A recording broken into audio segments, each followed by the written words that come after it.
The Painting Pros. Hi అండి, చిన్నప్పటి నుంచి ఒక పని ఇంట్రెస్ట్గా చేసి అందులో మంచి స్కిల్స్ నేర్చుకొని మనం ఓన్గా వర్క్ చేస్తున్నప్పుడు 1-2 సైట్లో డబ్బులు చాలకపోతే ఫ్రెండ్స్ కావచ్చు, ఫ్యామిలీ మెంబర్స్ కావచ్చు, లేదంటే మన శ్రేయోభిలాషులు మనకు చెప్పే మాట ఏంటంటే, అరే బాబు నీకు ఎక్కడి నుంచో నేర్చుకున్న విద్య అంతా ఇక్కడ చూపించకరా, అలా చూపిస్తే ఇక్కడ నీకు డబ్బులేం రావు, సో ఇక్కడ అందరూ ఎలా పని చేస్తున్నారో నువ్వు అలా పని చేస్తేనే 10 రూపాయలు నీకు వస్తుంది అని చెప్తారండి. మన అనుకున్న వాళ్ళు మన కోసమే చెప్పారు కదా అనుకొని డబ్బుల కోసం ఆలోచించి నువ్వు నీ పని అనేది తగ్గించి అందరిలా పనిచేయడం మొదలుపెట్టుకో. ఎందుకంటే నీ పని ఒక బ్రాండ్ అవ్వాలంటే కొంచెం టైం పడుతుంది.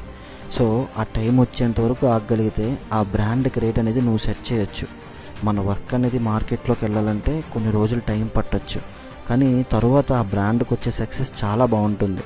సో నువ్వు బ్రాండ్లా ఉండాలో లేదంటే లోకల్ మెటీరియల్లా ఉండాలో నీ చేతుల్లోనే ఉంటుందన్న. సో డబ్బుల గురించి ఆలోచించుకుంటూ మనం కష్టపడగలిగితే మన వర్క్ ఒక బ్రాండ్ అవుతుంది. జై హింద్, బాయ్.